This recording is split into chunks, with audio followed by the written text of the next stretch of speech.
Déjà, merci d'avoir accepté l'invitation, hein, ça fait plaisir. Et puis, pour commencer, question un peu générale, un peu obligatoire quand même, qu'est-ce que tu as pensé de manière générale du concept des lettres de l'angoisse? Voilà, de manière générale, de l'initiative lancée par Anthony.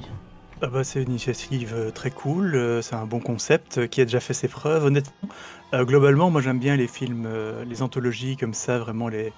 C'est c'est- c'est- c'est- c'est souvent intéressant et je trouvais que l'idée de prendre comme ça 26 youtubeurs et leur demander 26 courts-métrages, c'était une très bonne idée. Donc vraiment, j'ai directement adhéré. D'ailleurs, j'ai pas fait partie des premiers choix et quand je faisais pas partie, j'étais un peu jaloux. Ok. Ah bah, moi c'est tout pareil aussi, j'ai été invité après en renfort, je crois que c'était en octobre ou en novembre 2020, donc Mm. aussi. Toi du coup t'as rejoint quand le projet à peu près? Plus ou moins la même période, oui. C'était, je crois, septembre ou octobre 2020, ouais. Ok, ouais, donc je pense qu'on a été contacté aussi en même temps pour remplacer. Sûrement. Et puis, toi, du coup, j'ai remarqué, du coup, je suis allé un petit peu observer ton, enfin, tes travaux, et Mhm.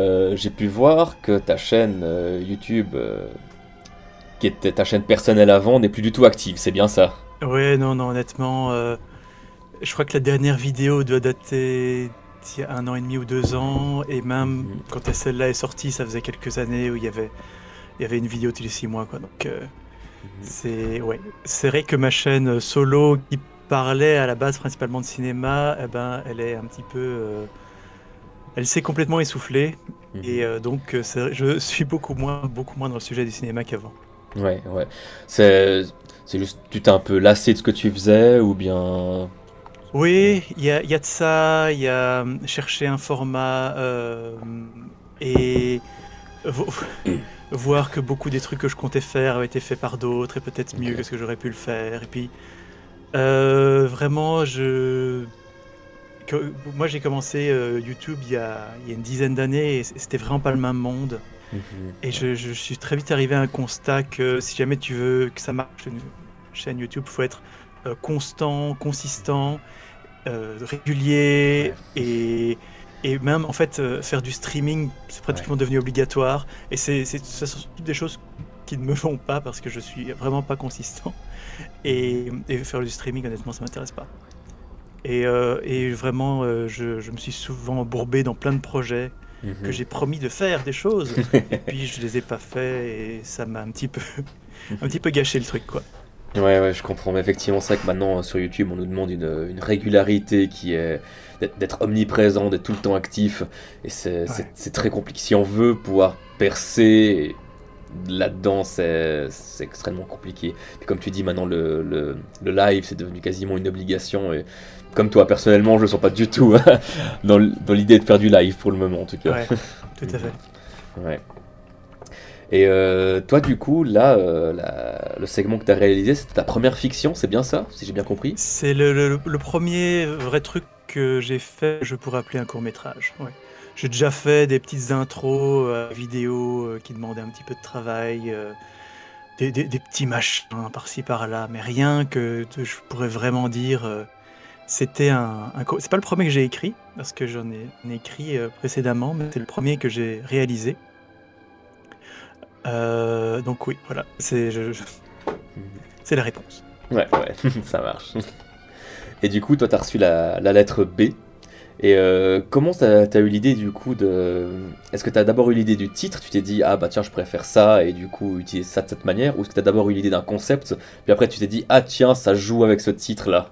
Eh Dans ben, quel c'est sens? très simple. Quand Anthony m'a contacté, et c'était déjà écrit. Je comptais le sortir pour Halloween. Ah, ok. euh, et ce qui n'aurait jamais été fait parce que j'aurais jamais eu le temps, parce qu'il y a eu le confinement qui arrivait et tout ça à ce moment-là. J'aurais jamais eu le temps ou l'occasion de le faire. Mais le scénario était déjà écrit et c'était déjà l'idée d'un bras. quand il m'a dit voilà quelle lettre. Et je pense que si j'avais pas eu la chance de tomber vraiment, c'est la lettre sur les 26 qu'il me fallait. Si j'avais pas eu la chance de tomber sur celle-là, j'aurais trouvé un titre tordu pour ramener à ce concept-là.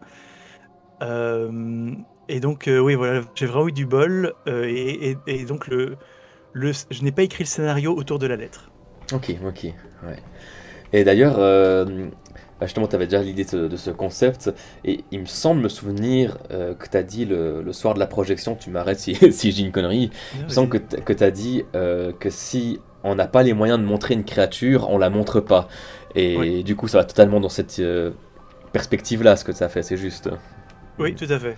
Je voulais faire un truc où on ne voit rien. Mhm. Limite, limite, c'est peut-être un peu trop. Peut-être que j'aurais dû à un moment montrer un moment un peu choc, je sais pas. Mais à la base, l'idée c'était de faire un truc d'ambiance où au final, tu ne vois jamais vraiment Mhm. la peur, enfin, ce qui provoque la peur. Ouais. Ce qui d'ailleurs était un petit peu une difficulté à la fin d'expliquer à mon frère, qui est l'acteur principal, Ouais, de ouais. lui dire voilà, si tu es paralysé de peur, déjà c'est extrêmement gênant de demander à quelqu'un d'être paralysé, à un acteur de jouer le fait d'être paralysé de peur, ça marche très peu dans les films. Et ici, mon Mhm. frère n'est pas vraiment acteur et je lui ai demandé ça, donc euh, c'était particulier. Je voulais je voulais faire comme Lovecraft, ça ne peut pas être représenté à l'écran. Ouais, ouais, ouais. Ouais, je comprends complètement l'intention. Puis c'est vrai que bah, jouer la peur, je pense que c'est C'est très dur, voilà, c'est une des facettes les plus compliquées, je pense, pour n'importe qui de jouer. tout à fait. Et, euh, j'ai posé une question stupide. Ça se trouve, je suis complètement à côté de la plaque, mais au tout début de ton segment, il y a un plan où on voit une petite figurine, une petite statue qui, Mm. qui, qui a le bras tendu comme ça. Est-ce que c'est Tout à pour fait. faire écho au bras justement ou bien... Complètement, oui, oui, tout à fait. Il n'y a Ok. pas vraiment d'explication pourquoi qu'est-ce que c'est que ce bras, etc. Mais ouais, ouais, ouais, vraiment, j'ai tourné, j'ai vu sur les lieux. En fait, c'est chez ma mère que ça a été filmé. Et j'ai vu cette figurine dans un coin, et je me suis dit, ouh, c'est nickel, ça donne un petit peu l'idée que est-ce qu'il y a une malédiction? Est-ce que c'est quelque chose qui est sorti de ça? Peut-être, peut-être pas. Oh là, je ne sais pas très bien. Et donc oui, bien sûr, c'est fait exprès de montrer cette statuette avec le bras tendu vers le personnage. Ouais, ah, ça me rassure, je suis pas à côté de la plaque du coup.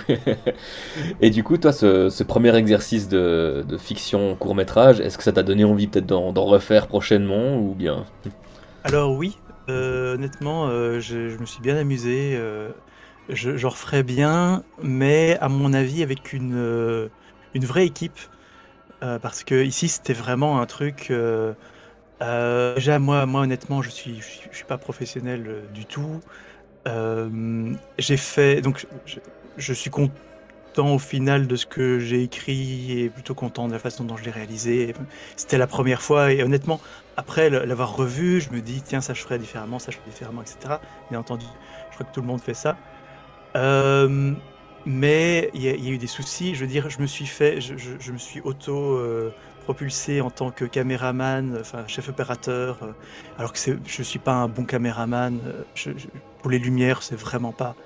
Je suis complètement nul pour la gestion des lumières et ça, je trouve, c'est un peu dommage parce que toute la gestion des lumières du court-métrage aurait pu être beaucoup, beaucoup mieux. Le preneur de son, c'est un copain. La script, c'est ma femme. C'est vraiment un truc. Enfin, l'acteur principal, c'est mon frère.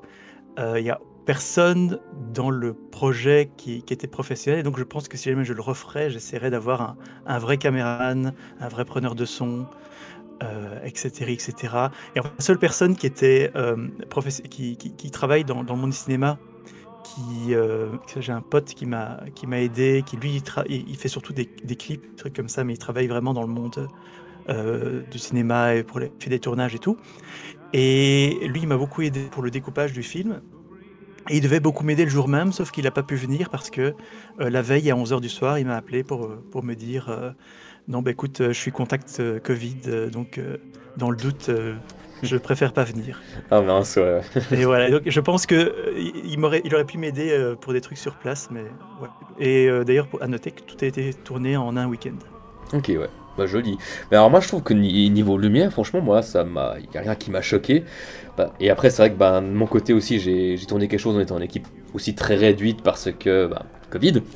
Et puis vu que j'avais voulu tourner dans un théâtre, bah forcément le théâtre voulait pas qu'on soit plus de 5. Donc on avait les deux acteurs, moi en tant que réalisateur, caméraman, puis ma copine en tant que preneuse de son. Et c'est vrai que aussi, bah, je me rends compte, niveau technique, moi aussi j'ai plein de lacunes et j'ai plein de plans dans mon film dont je suis pas fier du tout. La lumière est beaucoup trop forte, ou voilà. Y a rien à faire, c'est un boulot professionnel, hein. Et C'est après, ça. il y a moyen d'apprendre sur le tas, hein, complètement, mais Mhm. c'est du boulot. Ouais, exactement.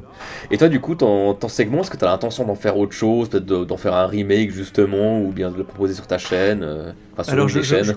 je compte bien le mettre sur la chaîne Zone Geek. C'est vrai qu'au final, pour le moment, j'ai un petit peu trois chaînes. Et donc, il y a la chaîne Zone Geek, qui est la scène commune avec mon frère et un autre pote. Et je vais sans doute le mettre là parce que c'est là où il y a le plus d'activité.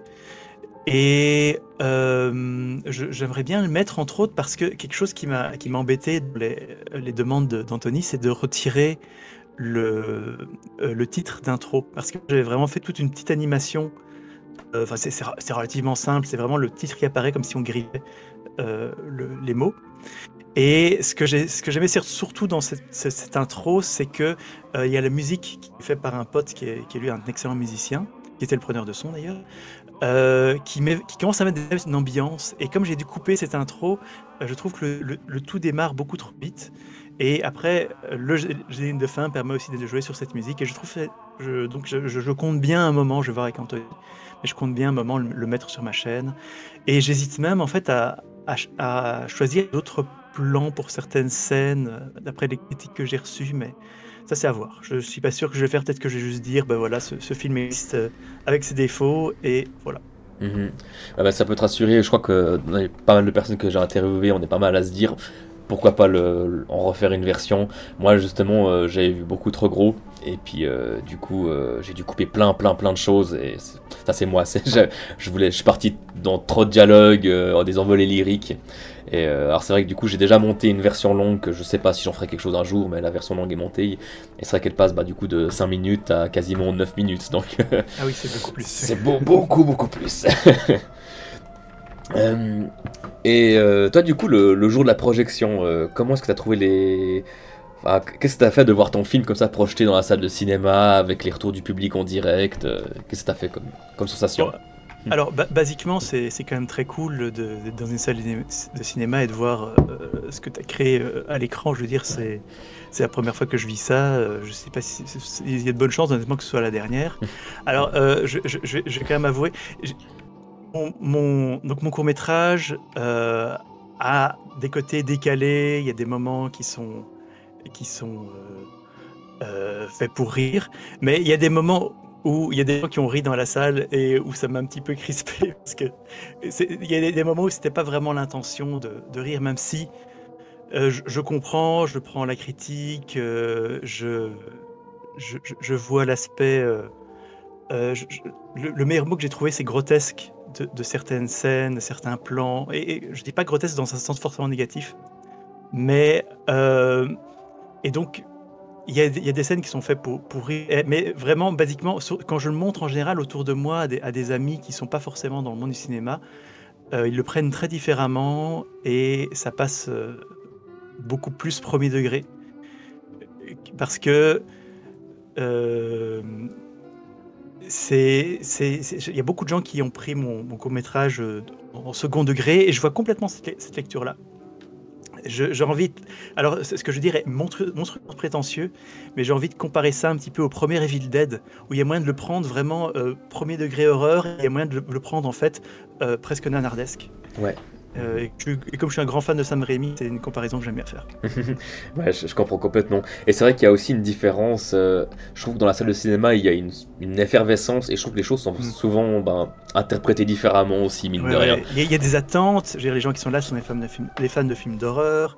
C'est vraiment quelque chose. Et je veux dire, je vais certainement pas critiquer ce genre d'ambiance, parce que l'un de mes grands plaisirs, c'est le Festival du film fantastique de Bruxelles, et c'est cette ambiance-là, mais fois 10, quoi.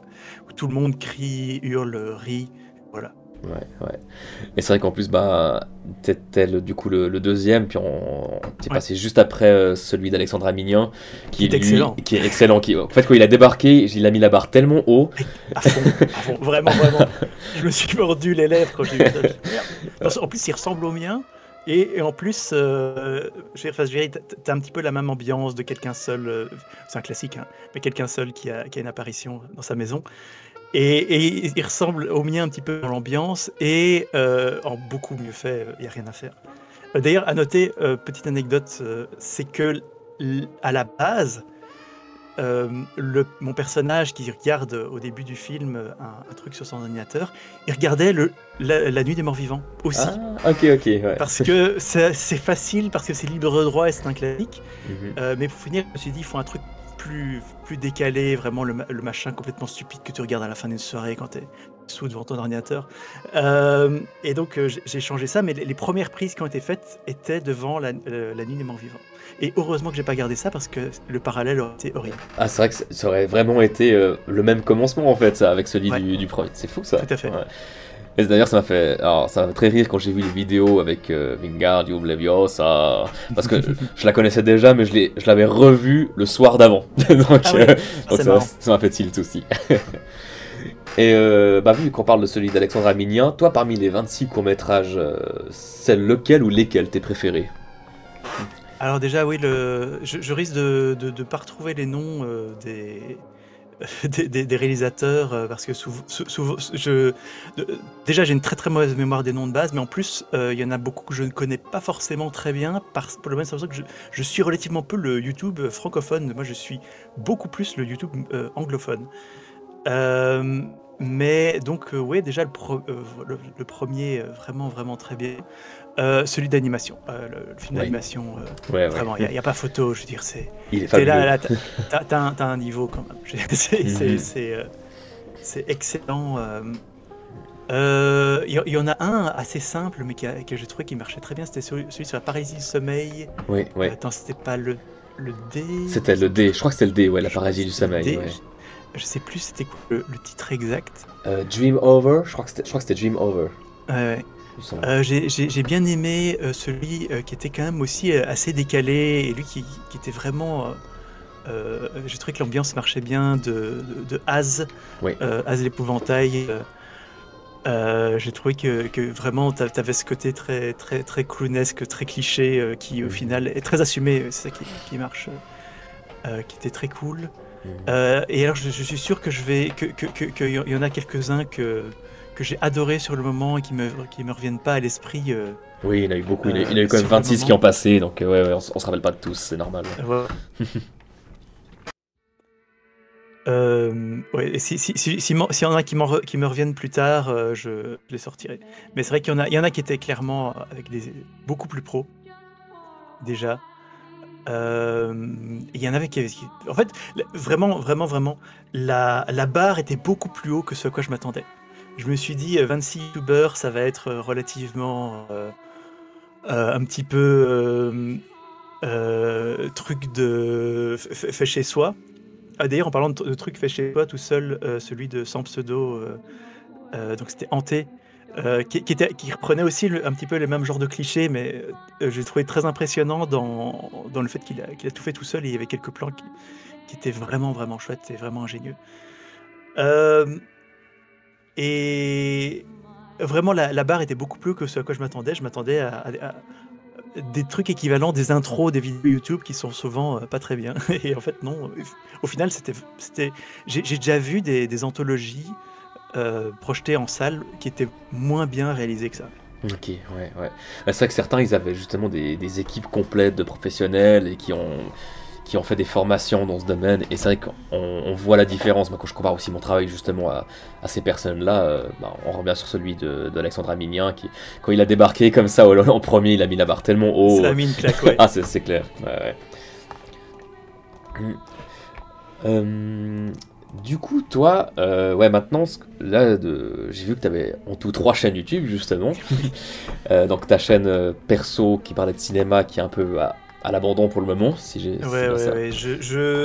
Je vais pas dire qu'elle reviendra jamais parce que je suis quelqu'un de très chaotique et parfois j'ai souvent des projets que j'abandonne pendant 2-3 ans et puis ils reviennent et tout ça. Oui, donc il y a Zone Geek aussi, qui est vraiment la chaîne qui marche le mieux. Ça, c'est la première que j'ai faite, elle a plus de 10 ans. Et où les vidéos qui marchent le mieux sont celles que je fais avec mon frère où on parle de jeux de rôle.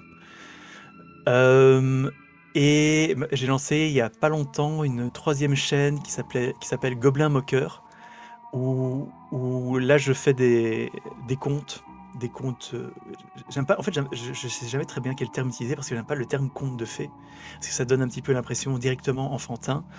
Alors que c'est pas forcément. Je veux dire, c'est pas un truc. C'est pas gore, hein, mais c'est pas un truc forcément enfantin. Et vraiment, mon but, c'est de raconter des histoires.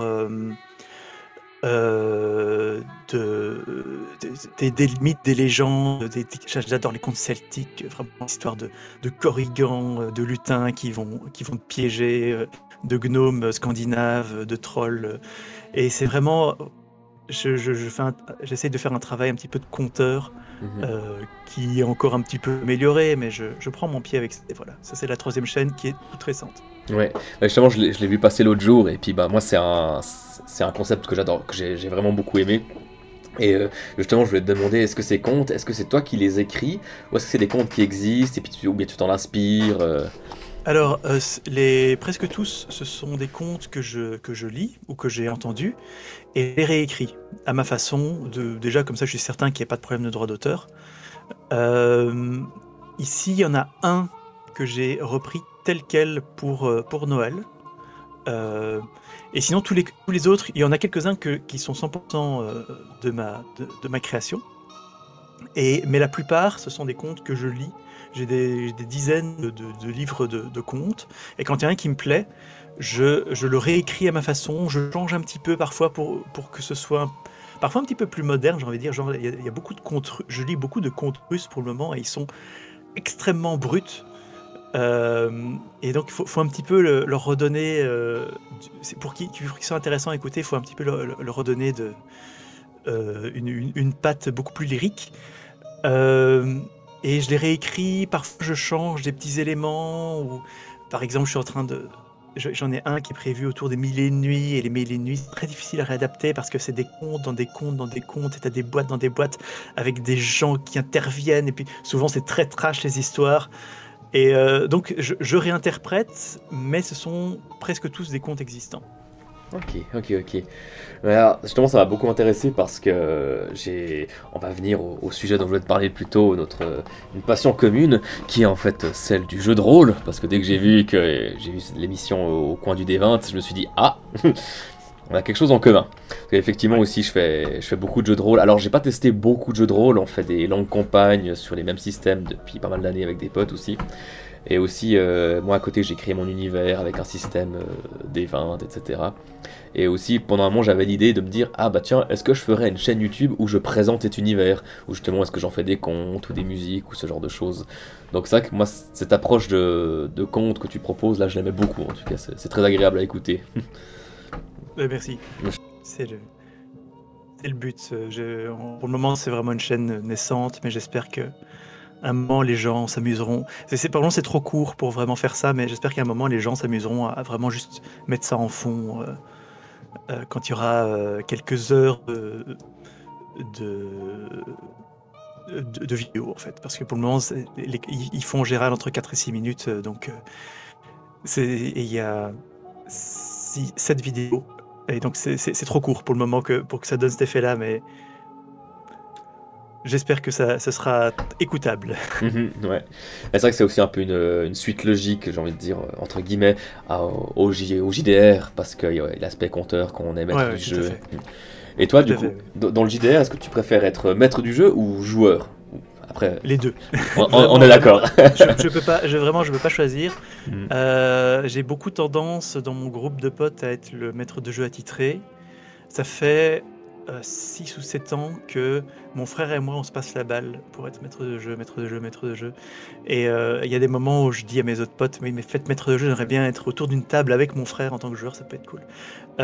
Et Vraiment les deux, parce que j'aime les deux. Pour le moment, j'aimerais bien plus être joueur, parce que je suis surtout maître de jeu. Derrière moi, je pense pas que ça se verra, mais il y a toute une table de Donjons et Dragons avec Ah oui, je la vois. des maisons et tout en carton. Et ça, c'est quand même très sympa, parce que pendant le confinement, j'ai dû faire ça en, en virtuel, et c'est quand même... Enfin, c'est plus facile, mais c'est Oui. moins cool. Alors c'est vrai que moi j'ai beaucoup joué en virtuel en fait. Alors le jeu de rôle j'avais commencé quand j'étais vraiment tout jeune et c'était autour d'une table. Et après pendant des années j'ai jamais eu l'occasion. Puis un jour j'ai redécouvert le jeu de rôle et c'est vrai que depuis en fait on joue beaucoup en virtuel. Alors ça permet plein de choses niveau musique, niveau effet, niveau animation. Mais c'est vrai que l'ambiance de se retrouver autour d'une table c'est quand même autre chose je trouve. Oui, il y a moins de spontanéité, en fait. C'est vraiment ça, pour moi, la différence. Mhm. Ouais, et puis ça, juste pour prendre la parole, c'est un peu plus compliqué parce qu'on voit pas exactement qui fait quoi, comment, ou bien pour mimer un geste, par exemple. Oui, tout à fait. Mhm. Et est-ce que tu penses, toi, qu'il y a un lien entre cette passion pour le JDR et pour le cinéma? Parce que dans les deux, il y a un aspect un peu de écrire une histoire, jouer une histoire. Qu'est-ce que t'en penses? Écoute, il n'y a aucun doute là-dessus, vraiment. Moi, ce que j'aime, c'est raconter des histoires. Quel que soit le format, quelle que soit la façon, moi, ce que j'aime, c'est raconter des histoires. Que ce soit par le cinéma et ses codes, parce que les images racontent une histoire. Quand tu regardes un film, une série, n'importe quoi. Le jeu de rôle, c'est vraiment c'est juste un format différent. Tu racontes des histoires. Bon, maintenant, j'ai mon truc de conte qui est beaucoup plus théâtral. C'est aussi raconter des histoires. Moi, c'est ce que je veux. J'ai besoin. J'ai ma tête qui explose si jamais je sors pas tout ça. Mais ouais, donc c'est juste des façons différentes de raconter.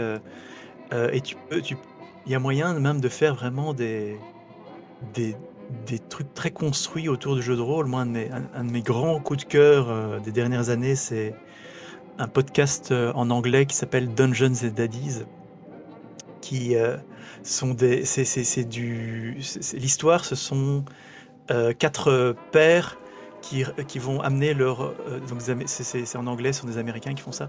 Ce sont quatre pères qui vont amener leur gosse à un match de foot, et ils sont projetés dans Donjons et Dragons. Et donc ils arrivent, ils sont personnages niveau 1 de Donjons et Dragons, et leurs enfants ont disparu.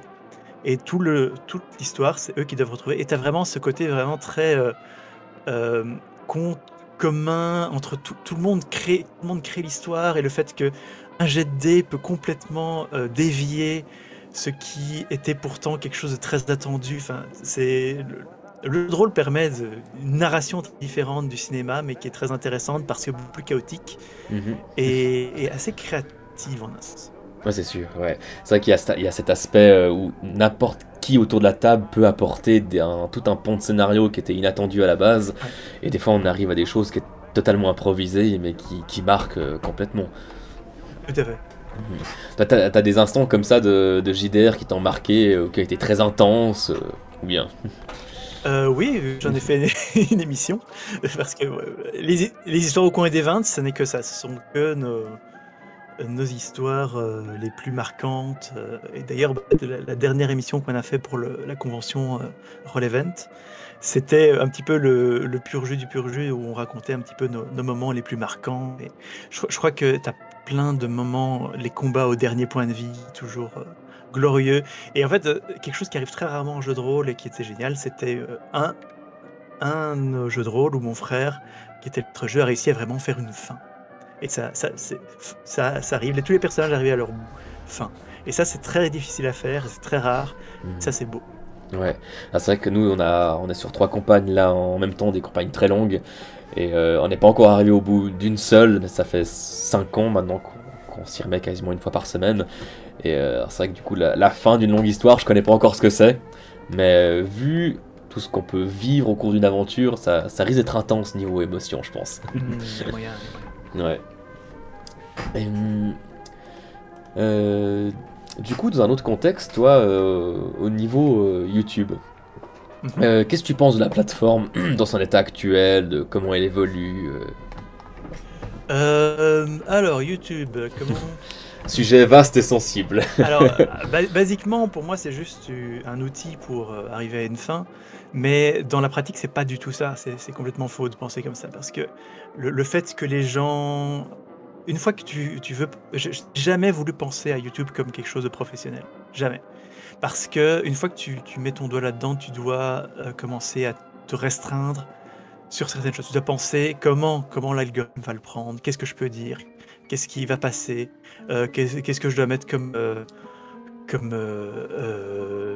image pour que ça accroche, même si c'est pas ça représente pas vraiment la vidéo. Qu'est-ce que je dois mettre comme titre putaclic. Tous les gens qui font ça, je comprends complètement. Si jamais je pensais à YouTube comme un professionnel en me disant c'est mon boulot, j'utiliserais toutes les méthodes pour qu'on clique sur mes vidéos. Et je suis content de ne pas avoir à le faire parce que c'est moche, parce que tu as vraiment un formatage, tu retrouves toutes les mêmes choses. Je comprends et je soutiens les gens qui ont des sponsors. Mais ça me fait chier que quand je veux regarder une vidéo, on va me proposer toujours les mêmes sponsors, je vais même pas les sortir ici. C'est toujours les mêmes et ce sont des marques qui ont très bien compris. Hein. Je veux dire, moi je travaille dans la pub, donc ce sont des marques, je comprends complètement qu'ils fassent ça et ils ont très bien réussi leur coup. Hein. Mais j'ai pas envie d'avoir de. D'ailleurs, moi je paye pour YouTube, je paye YouTube Premium, comme ça j'ai pas de pub. Et je trouve ça un petit peu dommage que ça crée ce cadre de formatage. Tu dois te dire, ok, je dois plaire à l'algorithme, je dois plaire aux jeunes, parce que c'est souvent ceux qui cliquent le plus, plutôt que de dire, tu fais... Est-ce que la façon dont je le dis, c'est un petit peu naïf en même temps. Je veux dire, tu peux pas te dire, oui, si jamais je fais les choses de manière passionnée, ça va forcément marcher. C'est pas vrai. C'est pas vrai. Toute personne qui a un petit peu des prétentions artistiques sait que c'est pas parce que c'est pas parce que tu prends beaucoup de temps à faire quelque chose que ça va plaire. Et donc, moralité, YouTube, je le vois principalement comme un outil avec ses qualités et ses défauts. Faut le prendre comme tel et faut jamais se dire que ça va être le monde des business non plus. Ouais, je pense qu'on le prend à peu près de la même manière aussi, où je le prends comme un peu un endroit pour partager un peu différentes passions, pour parler de choses et d'autres. Et En un sens, c'est assez merveilleux quand même, parce qu'il y a tellement de gens qui ont eu leur voix grâce à ça. Hein. Ouais, c'est sûr. Faut le reconnaître. Ouais. Et de nouveau, je reviens avant, niveau JDR, et je me demandais du coup, est-ce que comme quasiment la totalité des passionnés de JDR, est-ce qu'un jour tu as essayé d'écrire un livre, ou est-ce que tu as écrit un livre, ou pas du tout? J'ai écrit. En fait, j'ai écrit un système de jeu qui s'appelle le système des critiques, qui est auto-édité chez Lulu. Et donc j'ai un bouquin de règles et un bouquin de scénario one-shot. Et ils sont disponibles gratuitement. Donc il y a moyen de les acheter sur Lulu version physique, mais ils sont disponibles en PDF gratuitement. Et j'ai écrit un univers de jeu de rôle qui va avec ça, mais pour le moment il est un petit peu en pause, ça s'appelle Etherpunk. Et pour le moment l'univers se développait à travers le jeu de rôle que je faisais. Et pour le moment je fais d'autres jeux de rôle. Donc l'univers est un petit peu en pause, mais je retournerai dessus probablement un jour comme ça me viendra. Ouais. Et justement par rapport à ce livre de règles que tu as écrit du coup, est-ce que c'était quoi ton approche? Est-ce que tu voulais quelque chose de très carré à la Donjons et Dragons ou Pathfinder, ou quelque chose un peu plus libre, plus sur l'interprétation qu'on peut le trouver dans un rêve de dragon par exemple? Alors, avouez qu'il est assez carré. Ok. Ça plaît pas forcément à tout le monde, mais je dois avouer que j'aime bien avoir des... Enfin, en fait, j'aime bien plusieurs possibilités. Mais celui-là, quand je l'ai développé, c'était quelque chose de relativement simulationniste. J'ai pas envie non plus que ce soit trop lourd. Il y a vraiment des gens qui vont me dire qu'il est trop lourd, il y a des gens qui vont me dire que c'est parfait comme c'est. Donc, de toute façon, vous pouvez le télécharger et vous faire votre propre idée. Voilà, je vais pas dire que c'est un truc narratif parce que ce serait faux. Mais l'idée non plus n'est pas d'avoir un machin où il faut lire 100 000 bouquins, Donjons et Dragons. D'ailleurs, honnêtement, je suis en train de réécrire le système de combat pour qu'il soit un peu plus fluide. Parce qu'il faut avouer que les combats qui durent 8 heures, Ouais. c'est parfois un peu lourd. On les connaît, Et ces combats. alors ça peut être cool aussi, hein. Je veux dire Mhm. ici, la partie Donjons et Dragons derrière moi, elle est en plein milieu d'un combat et ça apporte un espèce de stress qui est assez cool. Mais tu peux pas faire tous les jeux de rôle comme ça parce que sinon t'en peux plus. Ouais.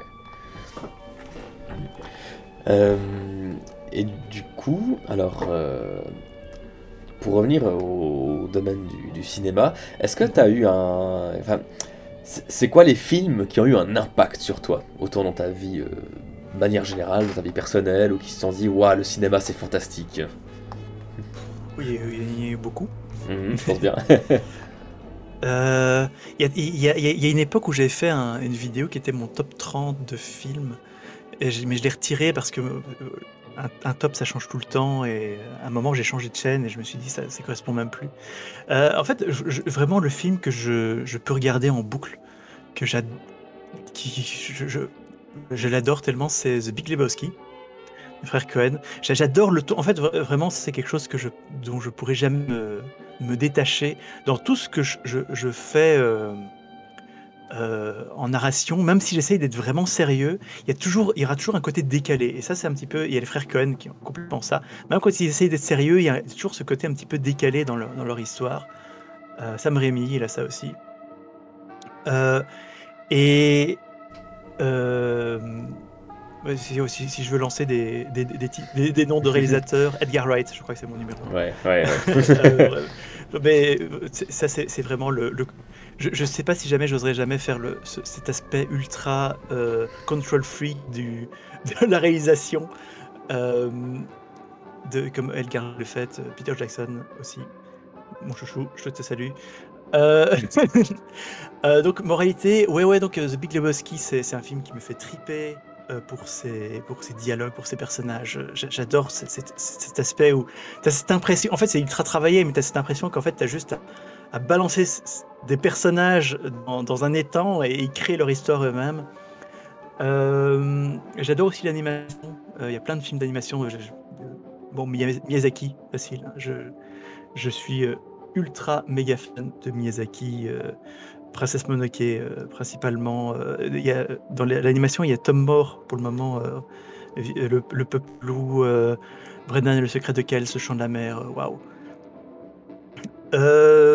Sinon, ouais, vraiment, vraiment, j'ai beaucoup d'enfance. Les Indiana Jones, Ghostbusters, les Goonies, vraiment, c'est ce côté très Spielberg et parfois bah, lui, le réalisateur, Gremlins. Mhm. C'est pas Spielberg, mais Il y a le... t'as un petit peu, voilà, t'as quand même un petit peu pas la patte, mais c'est cette ambiance de film des années 80, 90, enfin oui, 90 parce que je suis belge, 90 parce euh, que je suis suisse, donc ça marche. t'as tous ces films qui m'ont marqué, tous les films de Jim Henson, Labyrinthe. Labyrinthe, c'est un méga coup de cœur de toute ma vie.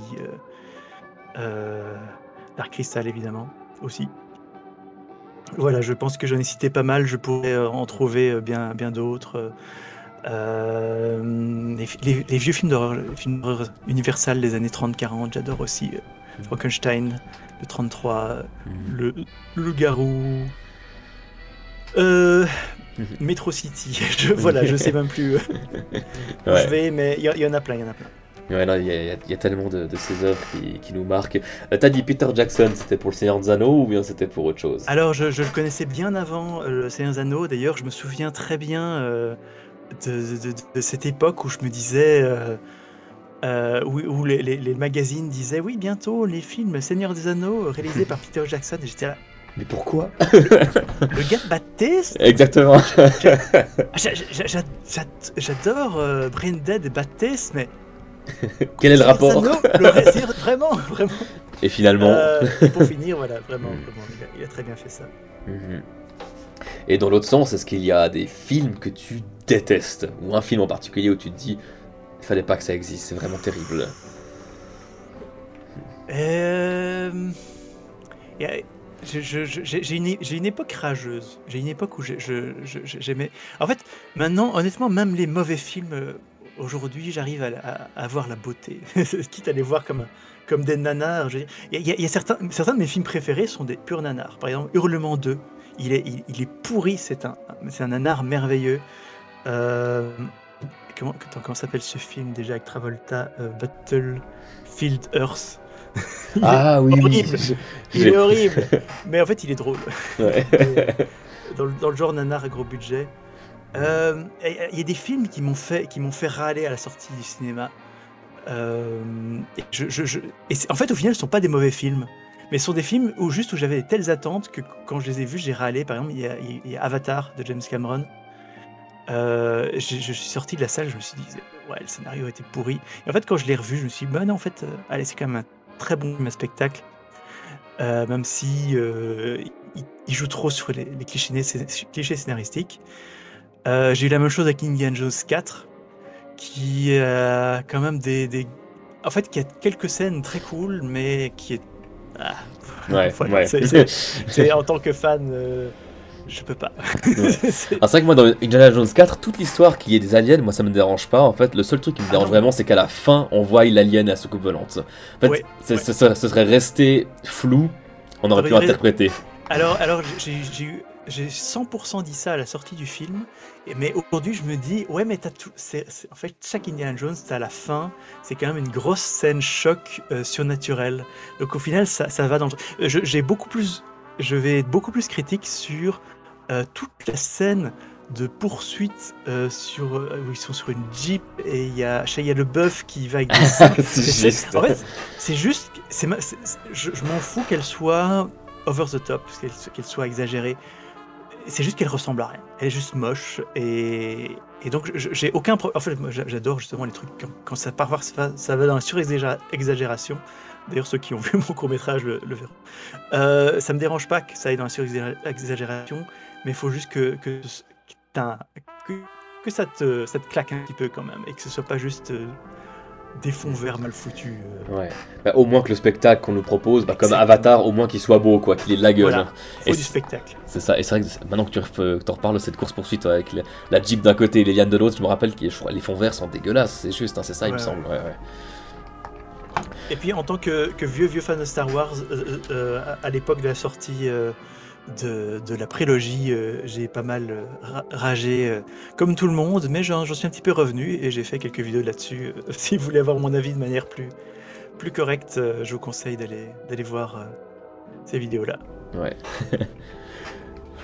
Alors écoute, moi j'ai encore 2-3 petites questions. La première, c'est un petit jeu que j'aime bien proposer, je t'explique. Dans le domaine du cinéma, imagine tu as un budget infini, tu as une idée de scénario ou un concept, qu'est-ce que tu fais comme film, qui est-ce que tu engages comme réalisateur, réalisatrice, acteur, actrice, compositeur de la musique, voilà, ton film de rêve, qu'est-ce que tu fais? C'est une question très compliquée. Hein. Mon film de rêve. Ouf. Je redonnerais bien une chance à Del Toro pour qu'il fasse du Lovecraft déjà. Ah oui. Ouais. Ça, c'est quelque chose qui me au cinéma parce qu'il voulait faire. Je sais plus comment ça s'appelle maintenant cette nouvelle. Il voulait faire. Bref, il voulait faire une adaptation de Lovecraft qui ne s'est jamais faite. Del Toro, c'est un réalisateur où je me dis, ouais, il est bon, mais en même temps, il fait tous ces films sont quand même pas bons. Alors, je prendrais Edgar Wright pour n'importe quoi. D'autant plus que on peut voir qu'il est un réalisateur qui aime bien changer un petit peu de ses habitudes. Ouais, en fait, voilà, là j'ai un concept. C'est un livre de Terry Pratchett fait par Edgar Wright. Parce que donc Terry Pratchett, c'est celui qui a fait Discworld, le Disque Monde. Et donc c'est vraiment des scénarios vraiment des bouquins complètement décalés que j'aime beaucoup. Mais ce serait très difficile à mettre à l'écran. Il y en a qui ont essayé. Il y a des téléfilms qui sont assez bof. Ouais, en fait, je vais te dire, si j'ai un budget infini, moi, ce que je fais, c'est un film d'animation déjà. Ok. Ouais. C'est parce que ça coûte cher. Ouais. Et je fais un film d'animation 2D classique enfin, je demande forcément que tout soit fait par papier, mais je demande juste que ce soit une animation à l'air qui est une apparence classique. Et ah ouais, alors faudrait que je trouve un bon réalisateur d'animation. Il y a Del Toro, je crois justement, qui veut se mettre à l'animation, il veut faire un Pinocchio, Ouais. de ce que j'ai compris. Attends, c'est lui qui va faire Pinocchio? Ah, en fait, il y a un remake live de Disney Ouais. de Pinocchio, mais je crois que Del Toro veut aussi faire un Pinocchio. Et je Ok. crois que ça a déjà commencé, mais vu qu'il y a le remake live de Disney qui va débarquer, je pense que ça va être retardé, parce que Ouais, voilà. ouais, ouais. Et donc ouais, non, comme réalisateur, soit je prends vraiment un bon studio japonais parce qu'ils sont quand même, c'est les plus balèzes. Ou alors, justement, voilà, je prends Tom Moore, irlandais, qui fait quand même de l'animation absolument magnifique. Mais je pense pas que ce soit le genre de personne qui ait moyen de sortir de ses propres projets personnels. Euh, Ouais, en fait, putain, j'allais dire, ou un film de braquage par Edgar Wright, mais ça existe déjà, ça s'appelle Baby Driver. Euh, ouais, vraiment, vraiment. Vraiment, si jamais j'ai un budget infini, faut partir dans la science-fiction parce que c'est quand même le plus cher à faire. Mais ouais, ce qui serait très difficile à faire, c'est le. Ouais, oh, voilà, ouais, ok. On garde Edgar Wright parce que, monsieur, bravo, je l'aime. Et je vais dire, donc c'est justement un auteur de science-fiction anglais qui s'appelle Ian M. Banks, qui a fait des bouquins qui s'appellent l'univers de culture. Et c'est de la science-fiction, mais qui est super barré, qui est très loin, où c'est vraiment un principe de, on arrivait au top du top du top de la technologie, et en gros tout le monde, si tu veux une planète, pour toi, ben, il n'y a pas de problème, je veux dire, des planètes, il y en a partout. Et donc, t'as des intelligences artificielles qui gèrent tout. Tout le monde est libre de faire tout ce qu'il veut. Si tu veux pas travailler, tu travailles pas. Si tu veux travailler, ben, tu travailles. Et tu as vraiment cette espèce d'univers fantastique qui forcément va partir dans des travers, mais qui est une critique très, très intéressante de l'ego, mais qui est en fait une version quand même utopique de ce que pourrait devenir l'humanité. Et t'as un côté très décalé. T'as par exemple un de ces bouquins où les trois quarts du bouquin, c'est du chat entre des super intelligences artificielles de vaisseaux et qui commencent à se troller les uns les autres. C'est super marrant. T'en as un qui va très loin avec les enfers virtuels en disant oui, mais quand les gens meurent, on met le- une- leur conscience, enfin une copie de leur conscience sur un ordinateur dans l'enfer parce qu'ils le méritent. Ok. Et t'as vraiment des trucs qui partent très très loin. Et je crois vraiment garder ce côté un petit peu étrange et décalé Mhm. avec un excellent réalisateur. Je sais pas si Edgar Wright serait bon pour ça au final, mais je vais le prendre quand même parce que vas-y vieux. Ouais. Ah, faut le faire tenter d'autres choses aussi. Bah, vu que Ouais, t'as ouais, tout à dit, fait. il fait pas mal, il essaie de se diversifier quand même, donc Ouais. ça c'est cool. J'ai pas encore vu son dernier là, pour le coup, mais. Il est, il est bien, c'est pas son meilleur. Ok, ok. Voilà ma critique. Ouais, c'est une très bonne critique. Alors moi, ma dernière question, c'est une question piège que j'adore poser aux gens, juste pour leur réaction. À ton avis, si on est allergique au cyanure et qu'on en boit, est-ce qu'on décède parce qu'on est allergique au cyanure ou parce qu'on a bu du cyanure?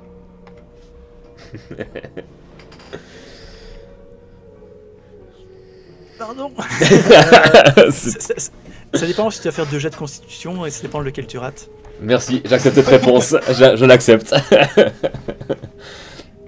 Bon, sinon toi du coup au niveau de Zone Geek ou bien du Gobelin Moqueur, c'est encore des projets, d'autres choses que tu prépares Écoute, j'ai des pitchs de courts-métrages qui sont en attente. Peut-être que j'y reviendrai un de ces jours, mais pour l'instant c'est difficile. Vraiment, ce pourquoi je mets le plus d'énergie pour le moment, c'est les contes de Gobelin Moqueur. C'est un bon équilibre de pas trop prise de tête, tout en pouvant prendre mon pied à l'écriture, parce que au final, c'est ce que je préfère, c'est écrire des trucs. Peut-être qu'un jour, je reviendrai sur mon court-métrage original, parce que en 2014, j'ai participé concours de court-métrage, de scénario de court-métrage, par exemple, juste le scénario, du film de court-métrage de Bruxelles, enfin, pardon, du festival de court-métrage de Bruxelles, et j'ai eu le premier prix, et le truc ne s'est jamais fait. Ils ont refusé on m'a refusé le financement, le producteur s'est barré,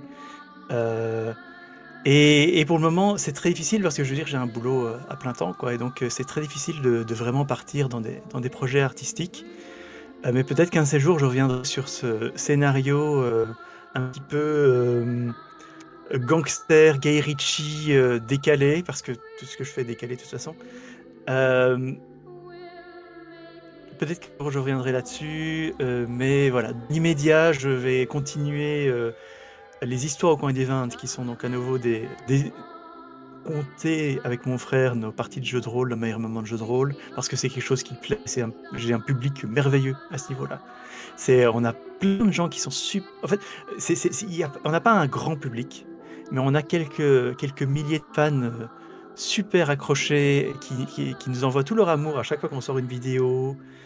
Et donc ça, je suis pas prêt d'arrêter. Goblin Mocker, c'est cool. Et est-ce que je referai un jour des critiques de films? Je ne sais pas. Ok, ouais. Alors, en tout cas, dans tes fans qui suivent vos parties, enfin vos anecdotes de jeux de rôle, maintenant tu pourras me compter parce que cool. je connaissais pas du tout votre chaîne avant, du coup, et puis maintenant je les rejoins, et puis maintenant je vais tout écouter, tout regarder. Et avant, tu parlais de Guy Ritchie et d'un truc de braquage, de gangster. C'est aussi un grand amour pour moi. C'est un de mes rêves aussi un jour de faire un truc de gangster, un peu à la cool comme ça. J'ai essayé quelques fois, mais c'est compliqué. Alors j'ai un pitch de court-métrage, j'espère que je vais pas me le faire voler, mais je vais le sortir quand même. En fait, j'ai vraiment envie de faire un film où le scénario, c'est ça, c'est un type qui doit aller récupérer ses affaires chez son ex-copine. Sauf qu'elle veut pas le laisser rentrer chez lui. Et tout le film est présenté comme Ocean's 11.